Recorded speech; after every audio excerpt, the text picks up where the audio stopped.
My master, let me.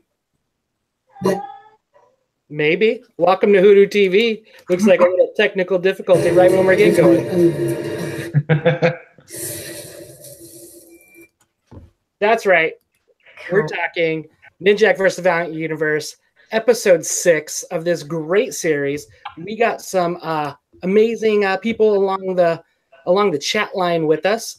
As always, we got the Bald Moose with us, and so welcome aboard again, Chris.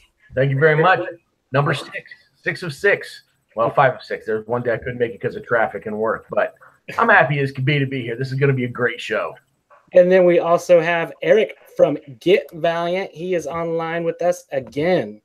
Hi. Yeah, I got to do 5 of these with you as well. I just didn't get to make it on for episode 1 because I was late to the party on that one. But yeah, I've been stoked to get to chat about these episodes with you, and I'm really excited about this show, and then the show coming up right after it is going to be awesome as well. So super stoked. Some good stuff. And then we also have a special guest.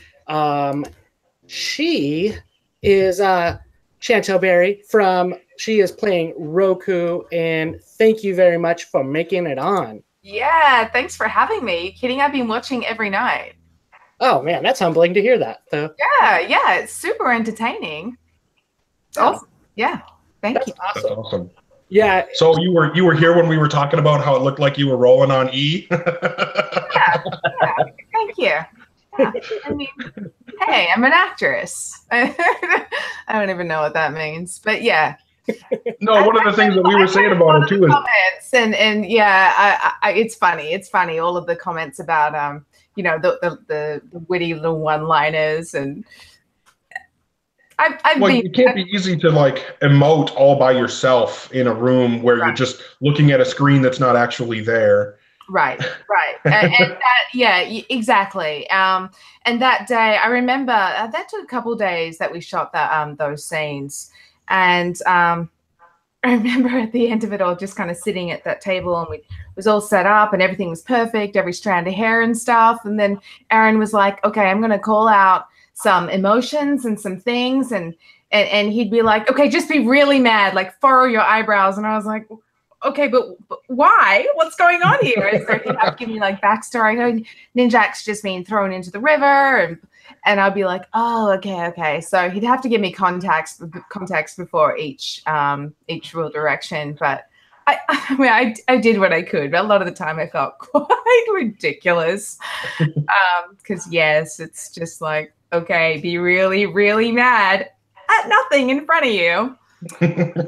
That's kind of how it is these days with everyone doing these big films against green screens. So, well, it seemed like it would have been kind of difficult to do that, and but I believe it was a great job. Yeah, we appreciate you being on here. And one thing I wanted to talk about real quick is that you do a little bit of other stuff, as you can see on the screen, a little bit of music. You're a singer. Yes, I am.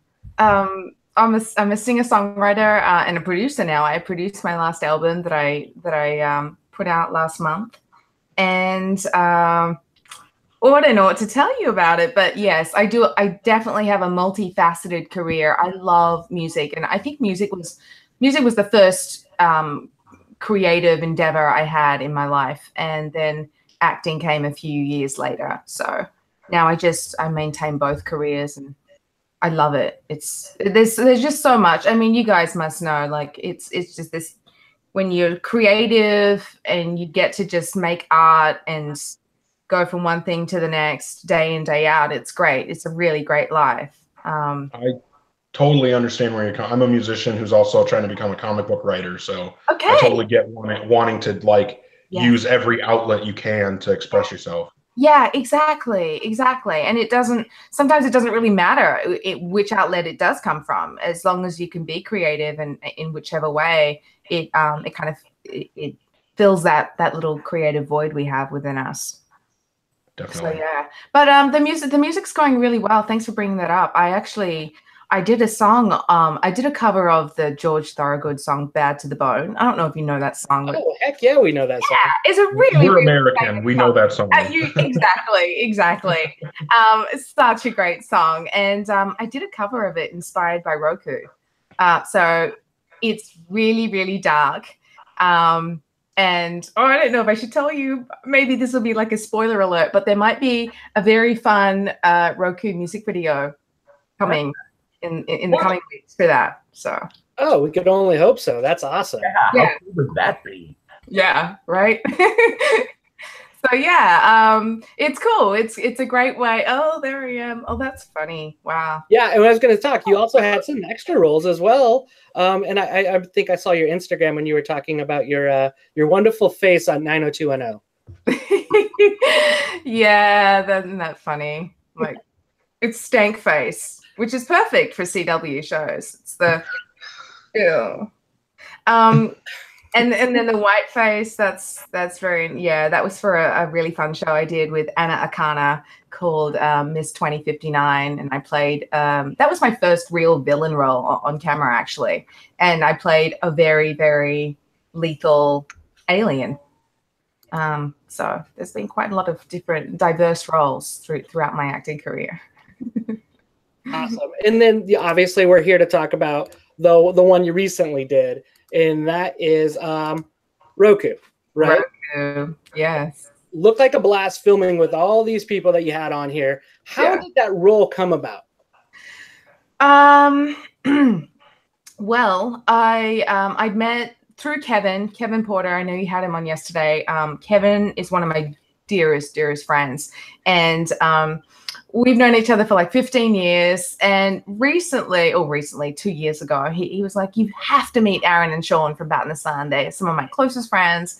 Can we please go to dinner? So I was like, yeah, of course. So we go to dinner at Maria's. We have Italian food. We talk all night about music and just have a blast. And then maybe a week later, Aaron and Sean came out to see a show I was playing in Hollywood. And I was like, that's really nice. Yeah, that's really sweet. Kevin wasn't there. So it's like, cool. They made an effort. Awesome people. And then the next night, I think it was, I got a text from Aaron. He's like, hey, could you put yourself on tape for this project we're working on? And I didn't know anything about it at the time. I was like, yeah, of course. When do you need it by? He's like, tomorrow. So I was like, okay, cool. Send me the stuff. I put myself on tape. It was really cool. It was the hotel scene, the first scene you see me in the pilot. And he called me. He's like, everyone loves your audition, except someone at Valiant's a little concerned that you don't really sell the Asian look. Because Roku's half Asian. I was like, but I'm half Asian, guys. And they're like, yeah, but you don't really look it. I'm like, okay, we'll talk about that another time. So long story short, I decided to do I lost the role, and then I decided to do a makeup test and did the stereotypical Asian makeup eyes. Sent it in, and around 11 o'clock the night I did that, I got a call from Aaron. He's like, hey, I'm so sorry to do this to you, but can you be on set for rehearsal tomorrow? You're Roku. I was like, yes, I can. And awesome. So yeah, it was, one of those jobs I was like, well, I guess I just lost it. It's cool, but you got to fight for what you want. And this is a great example of how it works out for you. That's awesome. Yesterday with Kevin on, he talked a lot about how Aaron and Sean and Dinesh and Josh were, but like, thank you so much for bringing her. So, oh yeah, that's really sweet. That makes me feel good. I don't know if it's true, but I don't know. Yeah, but that is really kind. And I have become good friends with Dinesh and Aaron and Sean, and everyone is really, really awesome. It was amazing to work with this powerhouse team. That's awesome. Did you know much about Roku or Valiant before this? I didn't. In all honesty, I just hadn't. I do so many things, as you know, within my careers that I hadn't really picked up a comic book before this series came about. So Valiant sent me a huge box of material to help me research and catch up on the stories. And I'm really glad they did, because, I was stuck in those books for a long time, just like, what? what? And then she, oh my gosh, okay. So, you know, it was a lot of exciting stuff, as you know. These comics they're so rich. The worlds are rich, and the stories and the transformation of the characters. There's just a lot to take in. And for me to really play Roku and be the first person to portray her on screen, I felt like those were really big shoes to step into. Like, I better know my stuff. Otherwise, I'm kind of insulting, you know, the comic world and everyone who does know and love and respect the world that Valiant has created. That's cool that you took it seriously. I know we fans appreciate that. That was one thing that we talked to Kevin about yesterday, obviously, was, you know, the same thing, that being the first person to bring the character to life. But a question that I was thinking of, did you have a favorite Roku story or moment or anything like that you know, that you really enjoyed particularly? I love how Roku escapes out of prison just by way of telepathy, by manipulating the prison guards' minds. That's really killer to me. Like, what an incredible superpower to just to kind of look at someone and be like, yep, you're going to do all this and this and this without even verbalizing it. I think that's probably one of my favorite moments. And of course, I love how Roku becomes Roku, you know, by way of Angelina and the affair and all those things. Yeah. That's awesome. One of our viewers asked a question on here. He actually, it looks like he did some research, and he said that when you did a music video back in the 90s, Kevin Van Hook was the director of one of them. Oh, yeah. Yes, that is amazing research. Kevin Van Hook is one of our close friends. He's pretty much family to us. And he directed, it was not in the 90s, it was 2008 or 9. So feels like it was the 90s because that is quite long ago. But yeah, it was my first single of my first album called You, and Kevin directed it and put it all together. It was a really, really fun time. So as you know, Kevin Van Hook is the creator of Bloodshot. So that had to have helped. Pretty legendary. That's actually a really cool tie-in. I dig that. So good call out, Jesse. And one thing that I have heard a couple times from the show was the milky eyes. And so I wanted to pull up some references here that those milky eyes were legitimate to the character. Yeah, they were. But not always. I know you mentioned that a couple nights ago. It wasn't, you know, yeah, there you go.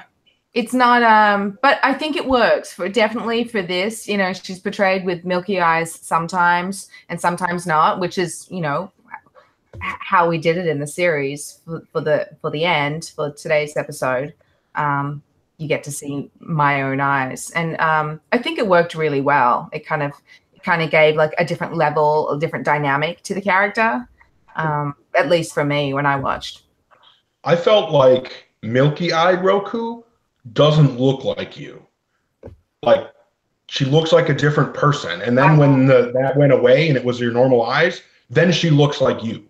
Yeah, I agree with you. I think the first time I saw the milky eyes, maybe I was doing ADR or something about a year ago, and I was like, oh, and because I didn't quite love it because I'm not familiar with looking at myself with milky eyes, and I looked and I was like, oh, is Roku gonna have those milky eyes the whole time? They're like, we're not sure, it's debatable. I'm like, okay, that's cool. And then the comic book cover came out. Where is that? And that has the milky eyes on it. And I was like, okay, so this is happening.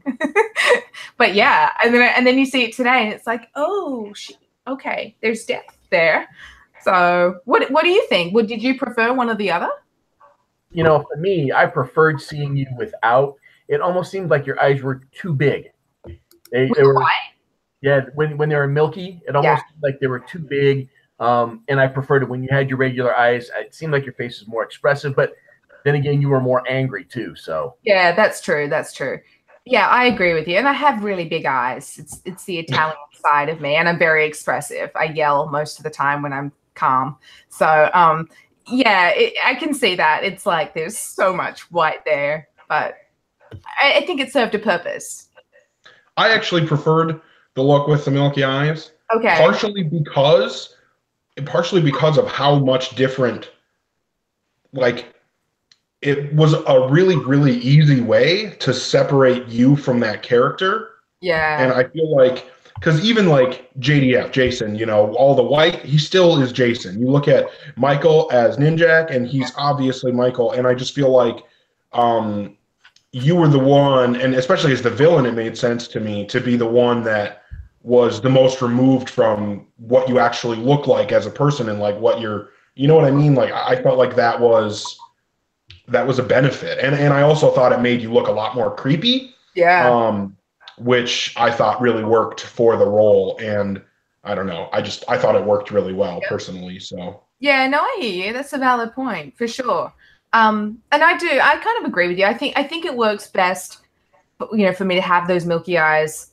And then I think it works really well for my own eyes to be revealed in this one. Just because like there's stuff that happens between Colin and I, the kiss, and just I think seeing the different level of relationship we had. Yeah. Nice. One thing that I was going to bring up was one of our viewers last night asked a question. He was also on the show, but he asked, how did you get to that special place to be so evil? That's a great question. And that was by Mr. Kevin Porter. Okay. How did I get to that special place? Well, they starved me on set. So by the time no, I wasn't hangry. You know, I think it's just an excitement to play these kinds of characters, in all honesty. You know, to be able to just to be an actor and to be able to express yourself as another person is really awesome. And then when it's someone that's so much larger than life, like Roku, it's like the ultimate playground. So it actually, I think once I shot the pilot, because I struggled in the pilot with the level of meanness. But by the time I shot episode 6, it came pretty easy, I think. Yeah, I hope that answers your question. I hope it doesn't make me sound like I'm a horrible person, but yeah. No, not it got so easy to be mean. That's what I heard. You gave us a hint that it's some weird, crazy, whimsical world that you were at, that you would put yourself into. Yeah, pretty much. Nice. And then part of it, you know, that we want to do here is kind of watch a little bit of it with you, and then kind of get your take on a little bit of the show. Okay. And so we got kind of like the first scene here. Did she hurt you? Not yet. Now, give me the book. First, you release them. You're acting as if this is a negotiation. It isn't. Kill the girl.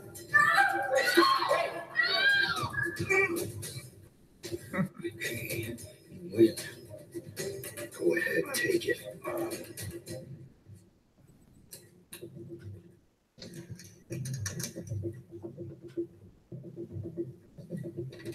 Cuff him.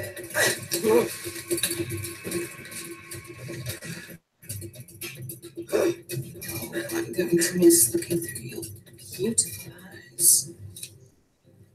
Catching you squirm as you slice your way through your friends. Tell me, would you have killed them all just for me? Nothing I did was for you. Just let them go.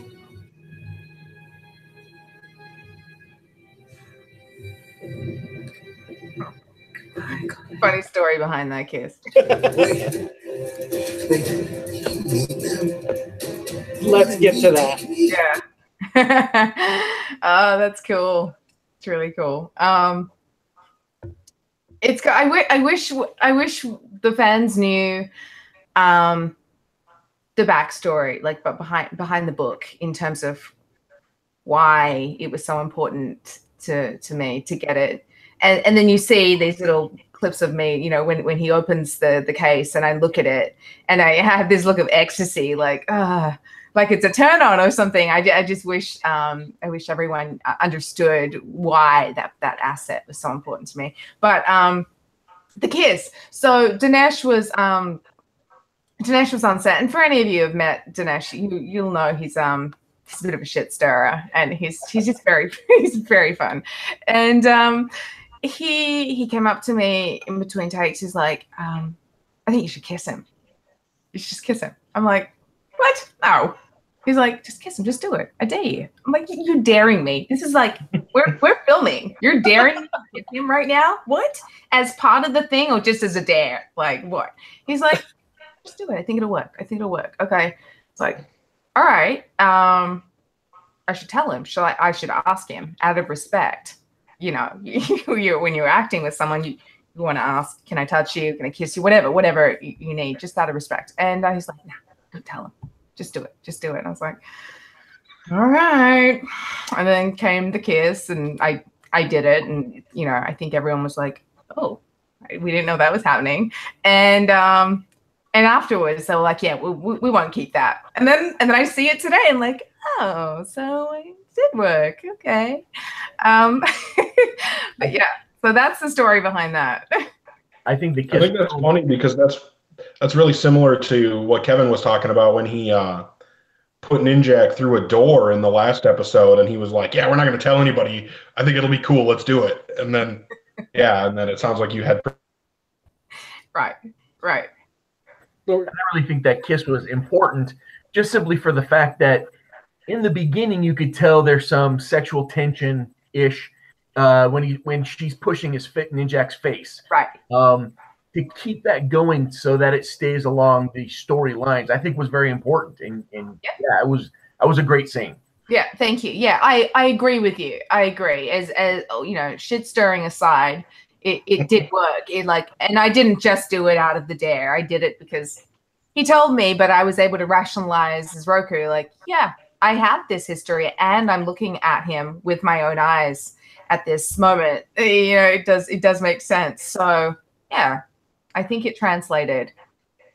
Oh, we'll have to ask Mike what he thought.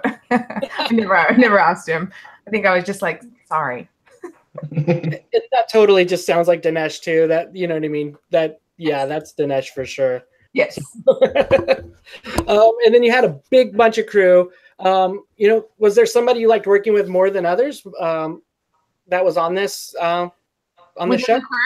Yeah. I really liked Joey. He was just really, really efficient. Our cinematographer, our DP. He was just super, super efficient, quick, never whined about. I mean, we were doing a lot in one day, you know. He never whined about having to reset something up that would take 20 minutes, and he just got done setting something else up. He was really awesome to work with. And I loved working with Aaron and Sean, both of them.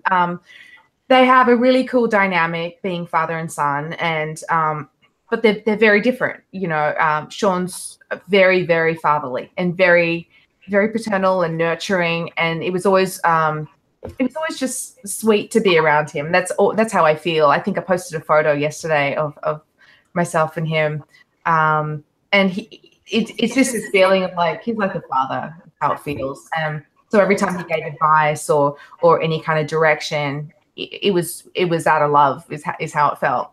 And then Aaron is just a really killer director. He knows, and they both have really great vision, I believe, for this to have come out the way it did. But Aaron just has this foresight and knows exactly how something needs to be. So if you don't get it the first time, he'll come up and he'll be like, so you need to, and he'll specify, you need to do this and this and this. And I'll be like, okay. And I never really questioned him because I always agreed with everything, every direction he gave me. So yeah, I think I loved working with the Bat in the Sun team. That's awesome. Yeah.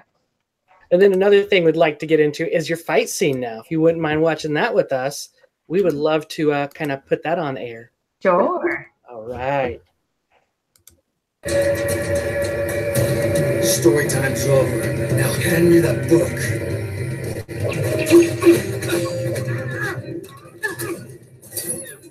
I shouldn't have killed you.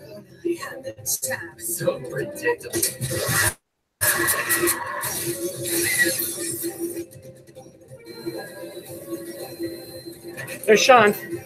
There's Sean. I hate this damn book. Oh. Go on, such a badass.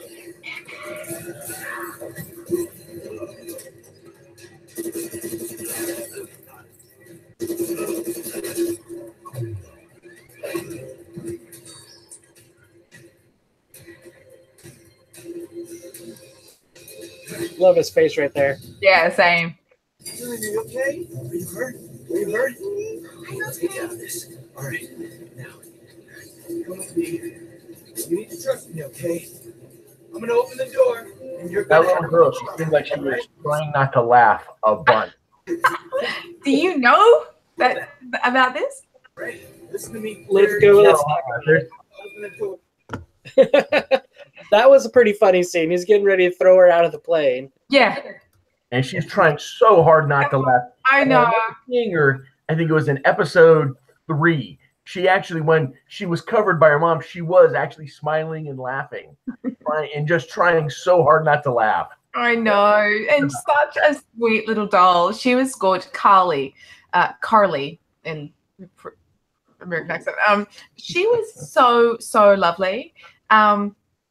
So basically, her and her mom were on set, and she would be laughing like during takes where we'd be acting the meanest towards her, and I think Aaron would keep coming on and being like, okay, no, you can't laugh, and you can't smile because she's being really mean, and he'd explain it to her like that, and she'd be like, okay, and then come the take, and she would laugh, and no one was mad at her because she's a very, very gorgeous little girl, and she was so sweet and lovely to work with. I really loved it. We started hanging out in between takes and stuff, and this was Carly's very, very first acting job ever. I mean, she hadn't even gone to acting classes. I think Aaron knew her and her mom and pulled her in because she's beautiful, and it just worked, so they found ways to kind of conceal the laughter and stuff by being under her mom's wing and that kind of thing. I think she still did a really, really great job despite all of that. I can't imagine being as young as she was and being on set around all these people dressed up like crazy superheroes and villains and being able to keep it together, I think she did a great job. But yeah, there was definitely laughter in there. Yeah, I can just imagine being social as a little kid with you, and then all of a sudden you're mean. It's just kind of like, she's funny. Yeah, absolutely. Yeah. But cool. The fight scene looks really cool. I watched it this morning. I was like, oh, yes. So much of it looks really good, and especially when we get to this next kind of piece of it. Yeah.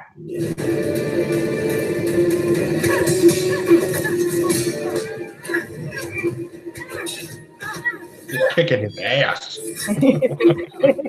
He deserved it. What can I say?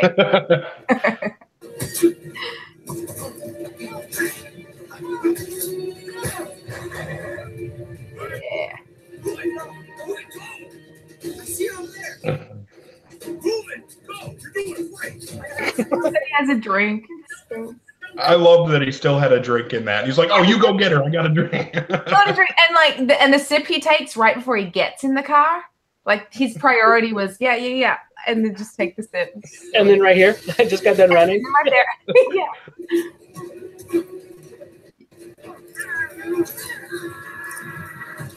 Just like all time.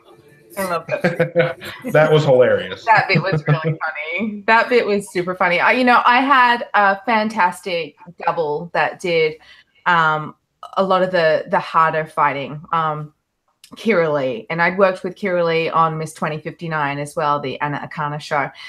And so they needed a double, and I was like, I have the perfect person because we're around the same height and build and stuff. And I wasn't there the day they shot, both our doubles shot. And then the next day, Mike and I were in to do all the pickups and make sure it was seamless and stuff and do as much fighting as we actually could, And a lot of the starting positions, because we were in our very, very hot costumes in this tiny, tiny little plane that we couldn't run AC on because of the sound. So we were like in there just so hot. And a lot of the starting positions were just very, how do I say, like compromising looking. Like there were times when I was like, I was like starting, my A was starting on the ground and I'm on my knees and I'm looking up at him and they're like, you know, starting positions. And I think before one of those, I was like, this is, imagine being like on a porn set. Like, I wonder if this is what it's like. Okay, starting positions. And everyone was like, okay, whatever. Like, okay, this was awkward that I said that. And then a few takes later, my starting position is me lying back with my legs wrapped around his head, and I rubbed it in their face again. I looked at them and I was like, so porn set, right? Okay, same page. So yeah, that was a really, really fun day of shooting.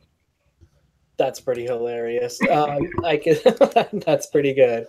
And then we get, I think that one of the scenes right here where we get to see probably one of the coolest scenes of Roku that I think coming up here in a second.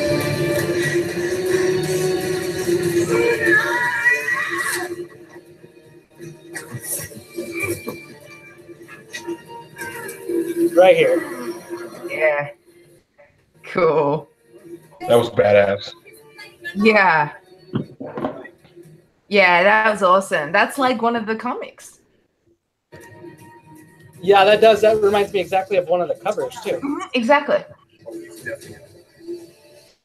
And I have to show this. This was a pretty cool scene of Bloodshot. Eric would be sad if I didn't show this. Right. Yeah, you gotta show Bloodshot, man. Yeah. My favorite part is right here where he's like, I love my job. Yeah. Perfect.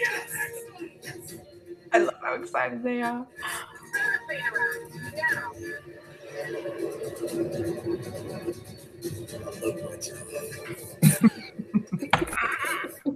So many witty one-liners in this throughout the whole series, I found. Like, so one thing that didn't get shown that I'm wondering if you guys like had talked about, it's really clear in the comic adaptation when Roku rips a page out. yeah. We didn't see that in here. I know. Yeah. So I was kind of curious, like if that was like a conscious decision, or if it was something that just there wasn't a good way to do it, or you know where that. Yeah, you know, I just don't think there was time for it, to be honest. And you know, for the fans who've read those, where they see that's what Roku does, I think it didn't really matter. Like that is what happened.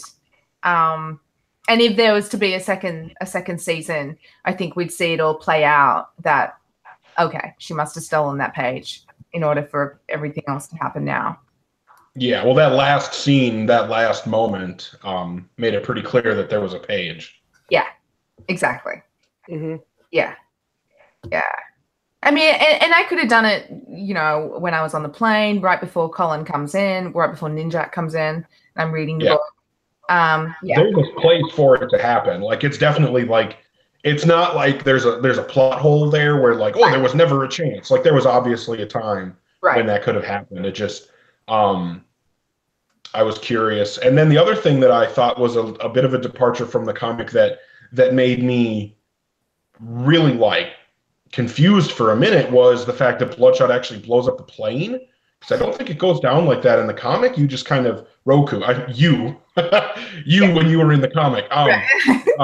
Roku just like runs off in the comic, I'm pretty sure, and I might have to check that to make sure. But when Bloodshot blew up the plane, I was like, wait a minute.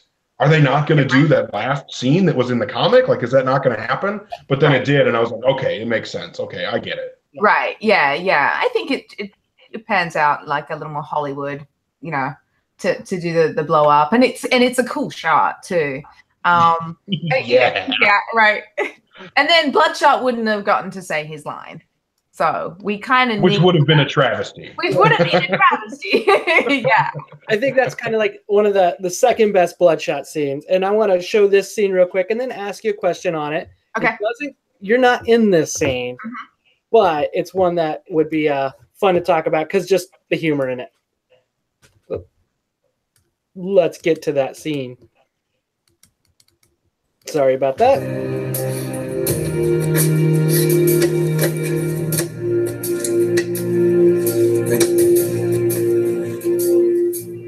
You destroyed my bike, didn't you? Baby.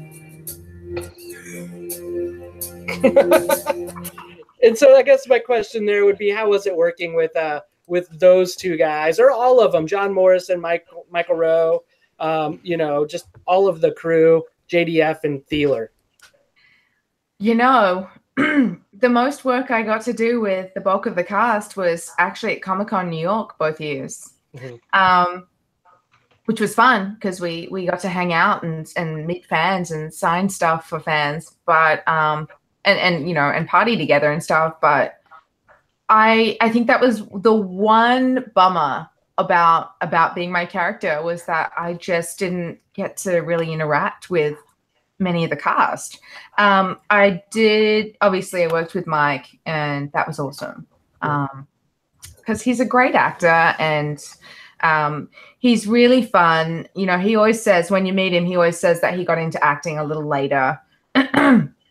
But so he always says that, and you know, it doesn't matter, because I think the fact that he did get into it later made him a little more dedicated or gung-ho from the start. It's like making up for lost time. So he has really, really strong ideas and opinions, and his brother had a lot to do with writing the scripts as well.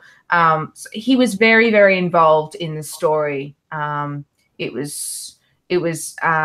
We always had a lot of context when we were shooting, because Mike made sure of it. It was like, wait, what's just happened here? We've just done this, and you know, we'll take a moment to really process what's going on and kind of talk it over together. And I really loved that, and that's part of the joy of being an actor, is being able to work with another person or other people, because then it makes your job easier. And working with Mike, it really did make my job easier to play into our relationship on and off screen. It was fun, really fun. And then I got to work with Carly, obviously, the little girl, and I loved that, because it was a nice break in between scenes from being a badass bitch, to actually be a nice person to her and show her my loving side.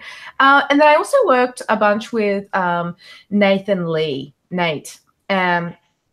He's the one that got the hair through the head, right? No, he's not. He's actually there's another scene. Guys. He's the one who holds them. Yeah, I'll call you through this when we get to the a little bit. Sorry about that. That's okay. All right. He's the one that's doing what? I'm sorry. I'm sorry. So he's the one.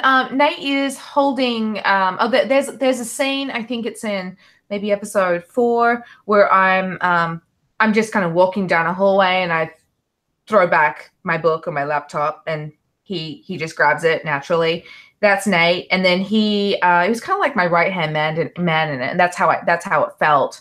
And he also ended up holding the in this episode where I call out for the girls, bring out the girls, and it's him who brings them out. He's okay. Yeah. And then what was awesome about working with him is that he ended up training me for all the martial arts and the fighting. I was like, I need to do training. I spoke to Dinesh. He was like, okay, well, what do you need? And I'm like, I'm going to train with Nate a few times a week. Is that cool? It's like, yes, it's absolutely fine. So we would train a couple times a week, and it was nice. It was really nice to have someone I was working with on camera and then off camera to kind of brush up my technique and my kicks and stuff. Nice. Great guy, yeah. And I want to get one last scene and ask a couple more questions. Sure. Another great scene here. I will burn the world to the ground. At last, this page is all I need. Now awaken.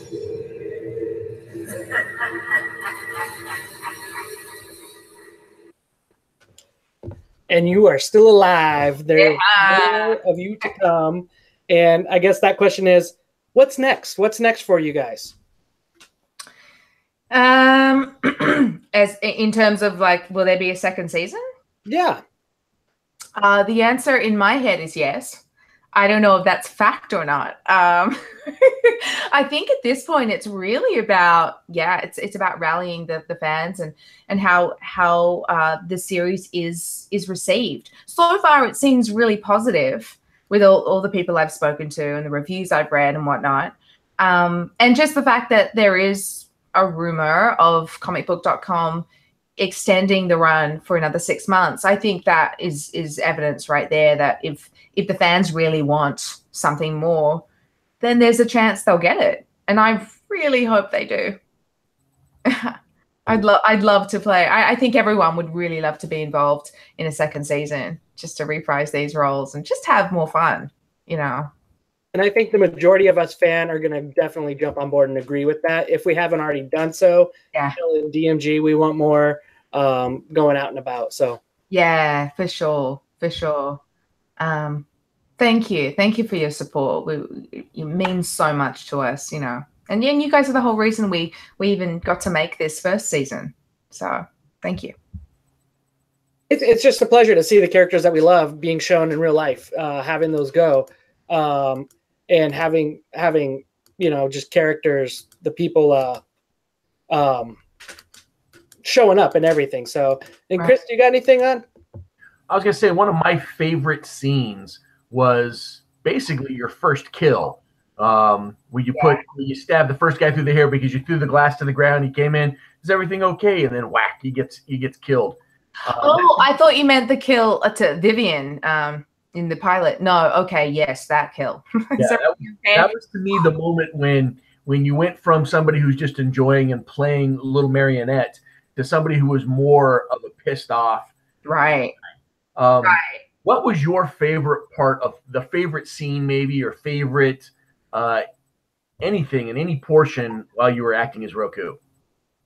I would have to say it's in episode 6. It's the scene where I come out of the elevator and I'm in my, you know, the official Roku outfit finally, and it just felt really badass, like to be able to come out of the elevator and be like, okay, this is my show. And, you know, and at that point, Ninjak's come. He's, you know, as much as he didn't want to, he's there because I've told him he needs to be. And it was just such a fun moment to play out, to have all of these ninjas around and knowing that they were Roku's posse, and that I held the power in that scene. That was awesome. I loved the interaction with him. And also I think for so long I'd done the in-between scenes where I was not really interacting with anyone. I was doing those little, you know, one-liners and whatnot. So by the time that scene came, I was ready to really kick some butt and to talk to some people. Oh. Yeah. So the other question that I had, it didn't seem like there were a lot of people doing accents in the show, but you clearly were not using your normal, because you're obviously, you know, you sound Australian. Yeah. And Roku does not sound Australian in the show. She sounds more British, transatlantic. Yeah. And I was wondering if that was a struggle for you, if that was something that you really wanted to do, if you wanted to do it in your normal voice, or, you know, what the decision was to do that and how it was executing it. Yeah, that's a great question. I auditioned in an American accent because every time I have an audition, I assume that people want American. So that's my go-to. And American number one. yeah, exactly. And then at rehearsal, that first day of rehearsal, when I met Dinesh and we were talking and we were all there, and I asked, I was like, do you guys want American accent, right? And they're like, actually, no. We think it all takes place in England, in London. So can you do a British accent? I was like, yeah, cool. I'm Australian. Of course I can. And then I just assumed that that's what everyone had to do. And yeah, that was quite easy for me. And I'm a voiceover actor as well. So I'm constantly changing and manipulating my voice and doing various accents. And yeah, I think the British accent's probably one of the easier ones for me. So it was fun. And for some reason, I think when I do a British accent, I hear it as already sounding a little like smarter or condescending. So it just worked with Roku. You know what I mean? Like there's something about it. Like I could say the word naughty and it would just sound like, oh, like naughty. So it was definitely not a challenge. The accent thing was not a challenge for me. But and I don't know if everyone was meant to do a British accent or not. But I know accents don't come as easy to some people. And given that I'm also a musician, I have a musical ear, so I can hear things and pick things up like that. Nice. Fair enough. Yeah. Thanks for answering. Yeah. Well, I'm actually going to hop off and go get ready for the next episode that's coming after this. But it was awesome to meet you and talk to you. So great meeting you. Thank you so much for having me and for all the great questions and for supporting. Thank you. Yeah. And thanks, Hoosier and Bald Moose, for having me on. We will see you on the next show. Oh, yeah. And Chantelle, I had a question. Like, what's next for you in your career? What are some of the things that what's up next for you? Well, thank you for asking. There's a bunch of things going on right now. I'm working on a couple great video games that it was pointless me mentioning because I can't really talk about them, NDAs and whatnot. But there's some fun big video game roles coming up.